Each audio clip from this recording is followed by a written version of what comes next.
Our next guest is an exciting up-and-coming actor. He was in Band of Brothers and The Sixth Sense. Now he is in the lead role in the new NBC show, Boomtown. Things are going very well for Donnie Wahlberg.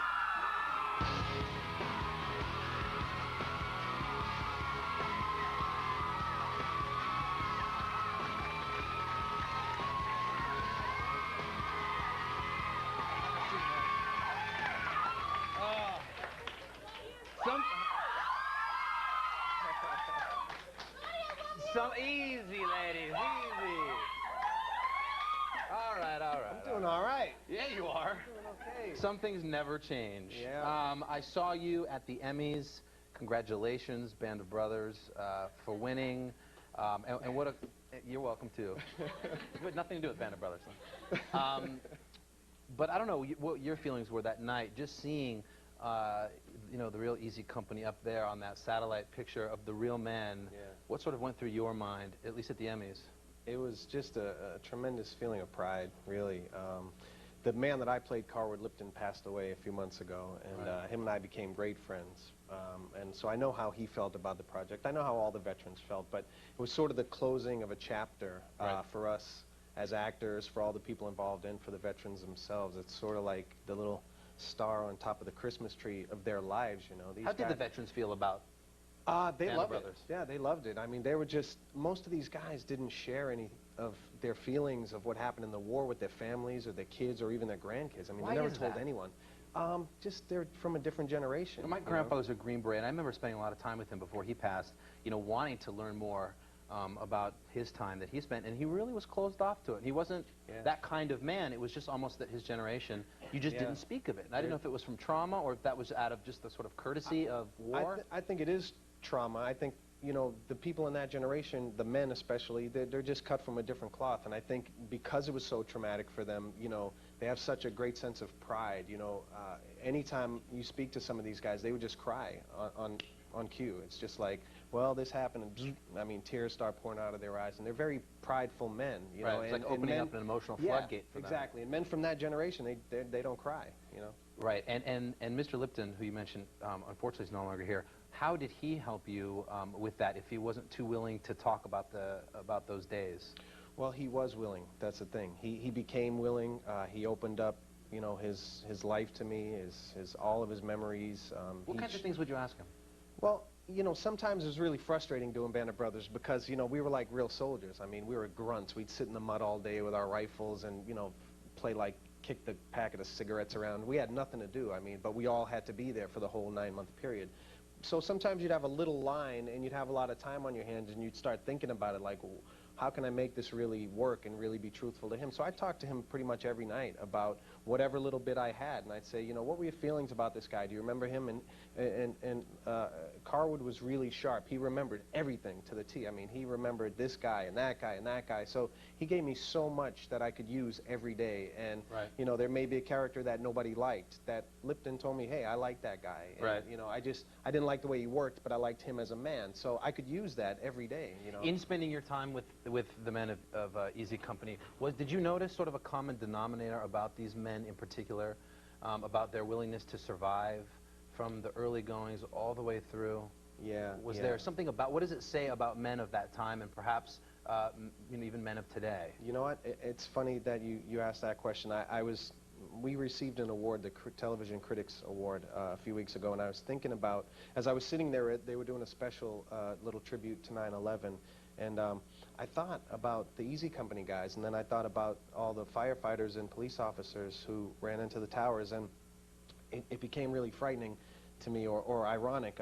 Band of Brothers premiered on September 9th last year, 2 days before the tragedies of September 11th, and the men of Easy Company, they stood in a doorway with their gear on, they put on the helmets, they had all their gear, and they asked their body to do an unnatural act, to go out into fire and danger and risk their lives and do something that makes absolutely no sense. And that's exactly what the firefighters did Right. going into those buildings. It's a completely unnatural act to run into a burning building and go Right. up to the flames. Right. You know what I mean? Or And jump into combat. exactly. It was it There's totally. a real parallel between those men. Absolute real parallel, and HBO, to their credit, they were so courageous to continue with the airing of the show. You know, most people pull back their movies or pull back their shows if they had any violence or Right. anything, and HBO said, no, this is a totally appropriate time to show this, and it really was. Excuse me, it really was. And HBO, a network that gets tons of praise for their critically acclaimed sort of writing and presentation of shows like Band of Brothers, and there's a connection with Graham Yost, who was one of the writers of Band of Brothers, and now the creator of Boomtown, a show like an HBO quality show, yet here on NBC, which people are thrilled that broadcast television is grabbing something that is so great in Boomtown. He wrote this role in Boomtown that you play because he was a fan of yours from Band of Brothers, correct? Yeah, absolutely, and I became a fan of his through Did that Band of mean Brothers. when he wrote Boomtown you automatically got the part, or did you still have to audition or read for it, or? No, I did. Well, they automatically were giving it to me. I mean, he said, Donnie, I want you to play this. You know, I created it for you, and you know, it's yours if you want it. And so I read the script, and I was like, you know, I played hardball a little bit, but I knew inside I was like, I'm doing this, because it was really good. And I guess for those of you who might not know, because Boomtown is, it's not your average cop show, that's for sure. I don't know, what's your sort of pitch for Boomtown? Boomtown it's an LA-based crime drama, and it's told through the eyes of many people. It's told from the detective's point of view, the uniformed police officers, a DA, a reporter, and an EMT, and sometimes even the victims and perpetrators of the crimes. Right. And it's not only just a crime, it's actually real life. I mean, you and I may sit here and do this chat, and I may even say, wow, Carson was great. I mean, he was just great. And you may say, man, Donnie was terrible. He talks too much, and geez, you know, he's distracted by the girl in the second row. I mean, you know, everyone has their own truth. Right. You know, on the same situation. But you never see it because television and film, seemingly when they're shot and the way we watch it at home, is linear. What is interesting about Boomtown, and we don't see anything like this, and this is what I thought when I saw it, was it starts with an initial point, a crime, whatever it might be, and it allows the film or the scene to be looked at, like you're explaining, almost in a web, and not in a line. And you go back, but you're not going back in flashback, you're going back for a new sort of realization. Exactly, exactly. There's for anyone who didn't see the first episode, there's a really powerful moment that is made more powerful by this style of storytelling. When an EMT asks, how's my wife doing? And nobody knows what that means. And I say, oh, she's doing great. She had a little accident when she broke her glass and cut her wrist by mistake. Then I go home, my character goes home, and we find out that my wife actually tried to kill herself. And then it replays the scene from the EMT's point of view, and she says again, how's your wife doing? And I say, oh yeah, she had an accident, but now the audience knows. Right, that you didn't know. Exactly, and the EMT knew all along too, because she was at the house helping my wife when she tried to kill herself. I want to show everybody a clip of you in action. Here's a scene of Donnie Wahlberg in Boomtown right here on NBC. I gotta go. Oh, don't even think about it. I gotta get you to the hospital and check you out first. You check me out. I'm fine. Detective, you know the drill. Okay. Name's Carl Tuback. Multiple arrests as a gun for hire. Colson helped him beat a murder rap back in '92. Yeah. Hitman. You're right. We gotta talk to Brother Jake. No. The only place you're going is to the hospital. No, I gotta go. Just give me 5 minutes, okay? I want this one. There you go. That is from Boomtown.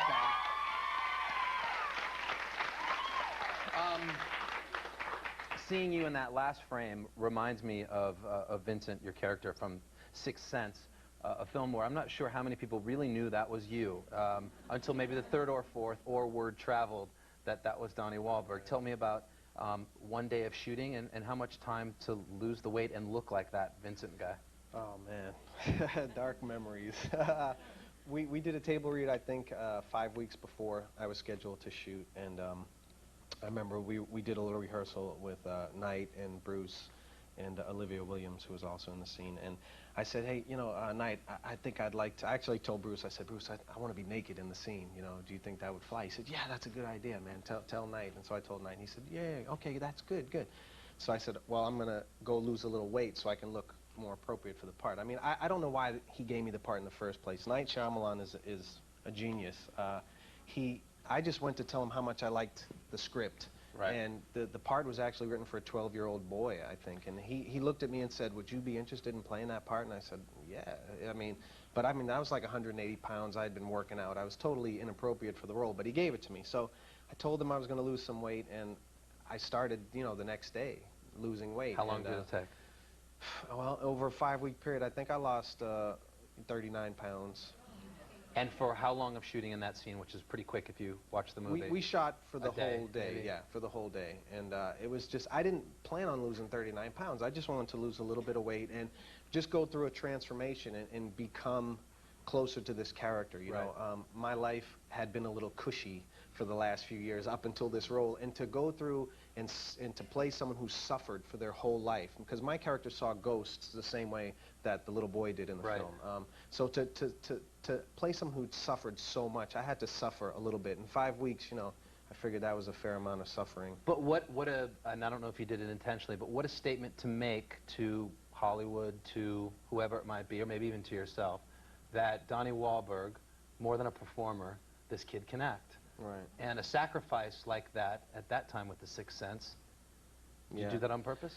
No, I just did it because I didn't want to mess up the movie. I just said, I have to be great. I have to do the best I can because this material is so great. And I knew that Haley Joel Osment was great and Bruce Willis is phenomenal, and I knew the class of people I was working with, and I said, I can't not deliver, and I had to do everything I could. And so when I lost 15 pounds after 2 weeks, I said, well, I can't stop now. I got to keep going because then I won't feel this pain anymore. But I think it showed your devotion, your seriousness to the craft of acting, beyond being those cushy times. Yeah. You know, we had Joey Fatone of NSYNC on the show recently, and he, please don't applaud for him now. No, I'm kidding.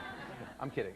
He did make mention, and this is the tough thing for people in those situations, is what sort of path to take. And I applaud you for yours, learning your craft and being attached to such wonderful pieces of work. And in fact, Joey did mention for Life After Him and NSYNC that you were the type of model that he would like to follow.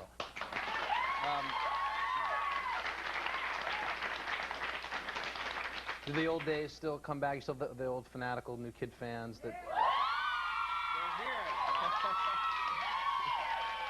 And if I can add one thing, I don't want to backtrack, but if I can add one thing, a lot of times in my career, I've done things to prove to other people. You know, I produced my brother Mark's records to get the critics off my back because they were badgering the new kids. And, you know, a lot of times I set out to prove things to other people, but in the end, I think ultimately I always do prove things to myself. And that's what The Sixth Sense did, and producing records and doing all the various things I do. Ultimately, in the end, I say, wow, I didn't know I could do that, you know, and it is fun. I mean, I set out to say, yes, I can do that, but in the end, it's like, I'm really telling myself that, wow, you can do that. Right. Try it again. Do some more. And you know what? And you're doing it. And, and congratulations on Boomtown and everything else you do. It's good to have you here. Thank you, Donnie. Donnie Wahlberg, everybody. Boomtown, Sundays, 10 p.m. Eastern on NBC. We'll be right back. More Avril Lavigne, Amy Poehler, and up next, the comedy of Tom Papa right after this. You're watching Last Call.